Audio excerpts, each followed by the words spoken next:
చివరికి ఒక శుభముహూర్తంలో పచ్చని కాంతి వలయంలో తారక కళ్యాణి ప్రత్యక్షమవుతుంది. ఆమె కళ్లల్లో ప్రశాంతంగా అపారమైన ప్రేమ నిండి ఉన్నాయి. మురళి ఆమెను చూసి వినయంగా తలవంచుకున్నాడు. తన జీవితంలో అంతటి దివ్యత్వాన్ని చూడలేదనిపించింది. తారక కళ్యాణి తన దైవికమైన కాంతిలో మెరుస్తూ మురళీవైపు చూసింది. ఆమె గొంతు మధురంగా స్పష్టంగా వినిపించింది. అది మురళి గుండె లోతుల్లోకి చేరింది. మురళి, నీవు ఈ వనంలో అడుగుపెట్టినప్పటినుంచి నిన్ను గమనిస్తున్నాను. నీలో ఉన్న స్వచ్ఛత, నీవు నేర్చుకున్న పాఠాలు, నీ మార్పు నాకు సంతోషాన్ని కలిగించాయి. ఆమె కళ్లల్లో ఒక చిన్న నవ్వు మెరిసింది. కాని నా శాప ఫలితం ఇంకా పూర్తిగా తొలగిపోలేదు. మానవుల పట్ల నా అనుమానం పూర్తిగా తీరలేదు. నీవు ఈ ద్వారం గుండా తిరిగి నీ ప్రపంచానికి వెళ్లాలంటే నీవు ఒక పరీక్షలో ఉత్తీర్ణుడివి కావాలి. ఇది కేవలం నీకు కాదు, మానవాళికి కూడా ఒక అవకాశం. మురళి వినయంగా తలవంచి ఇలా అన్నాడు. నేను సిద్ధంగా ఉన్నాను తల్లి. మీ ప్రశ్నలకు సమాధానమివ్వడానికి నా వంతు ప్రయత్నం చేస్తాను. వనదేవత మురళిని 3 ప్రశ్నలు అడిగింది. ప్రతి ప్రశ్న అతని మనసులో లోతుగా ఆలోచింపచేసింది. నీవు ఈ వనంలో ఉన్న వనరులను ఎలా ఉపయోగించుకుంటావు?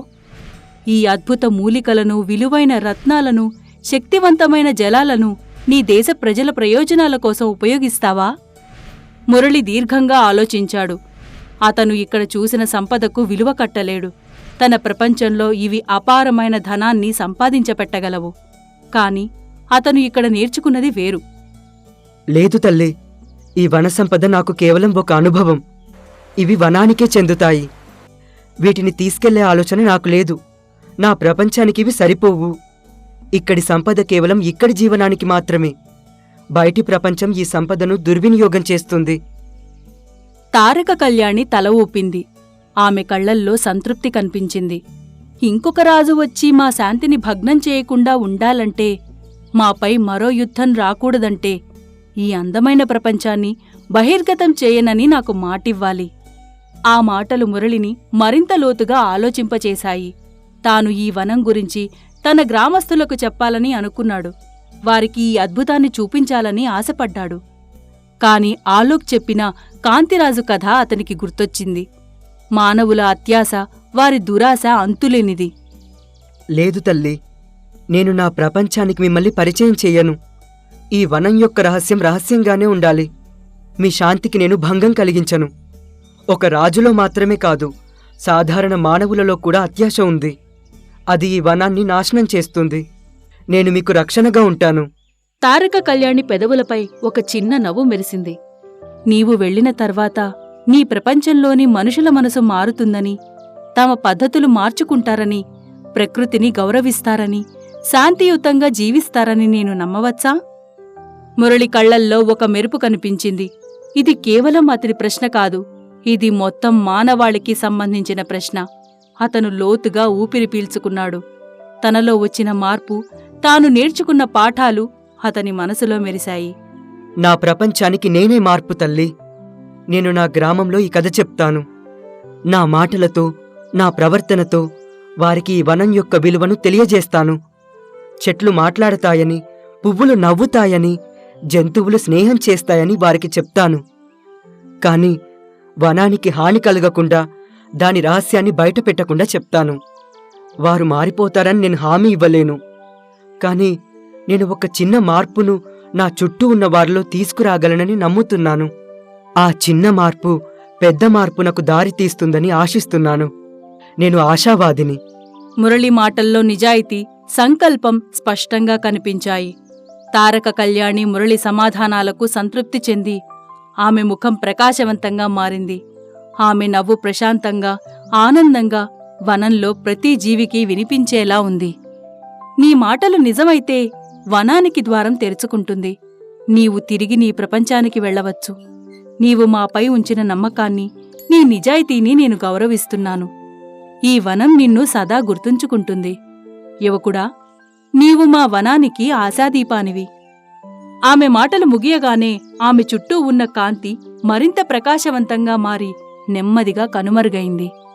తారక కళ్యాణి అదృశ్యమయ్యాక వనప్రజలు మురళి చుట్టూ చేరారు. ఆలోక్, పక్షులు, నక్కలు, పువ్వులు అన్నీ అతని వీడ్కోలుకు వచ్చాయి.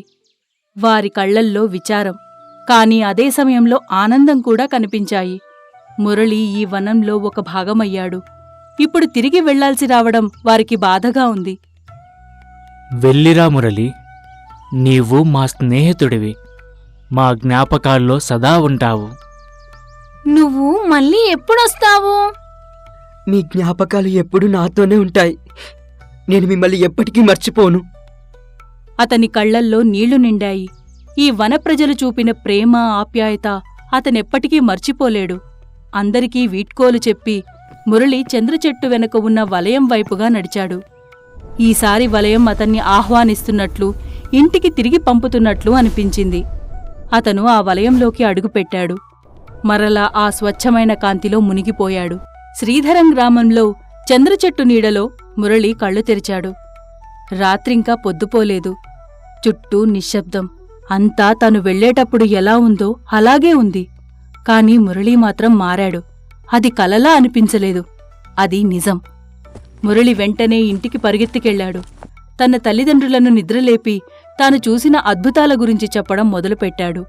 చంద్రవనం, మాట్లాడే జంతువులు, పువ్వులు, తారక కళ్యాణి, ఆలోక్ అన్నీ ఉత్సాహంగా వివరించాడు.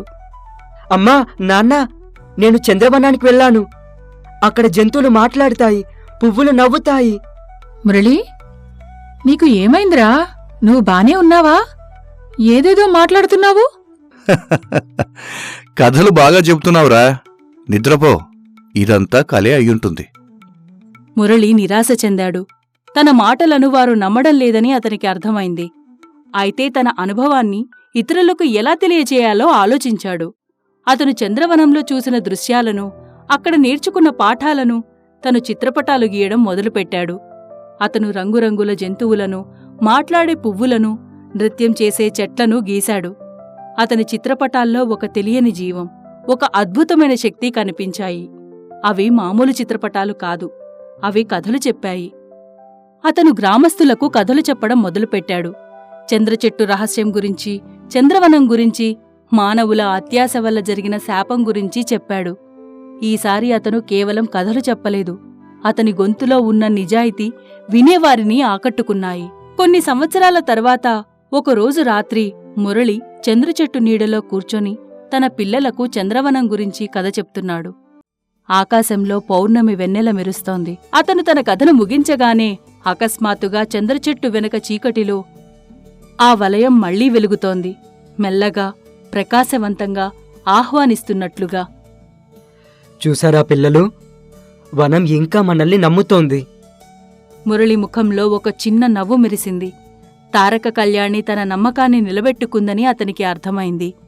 ఈసారి మాత్రం ఒక చిన్న అమ్మాయి, మురళి కూతురు, జిజ్ఞాసతో నిండిన కళ్లతో ఆ వలయం వైపుగా నడుస్తుంది. ఆమె తన తండ్రి కథలన్నీ విన్నది, నమ్మింది. ఆమె అడుగులు దృఢంగా ఉన్నాయి.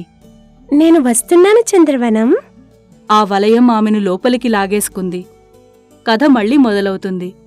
చంద్రవనం యొక్క రహస్యం, మానవుల మార్పు, ప్రకృతితో సహజీవనం. ఇదొక అనంతమైన ప్రయాణం.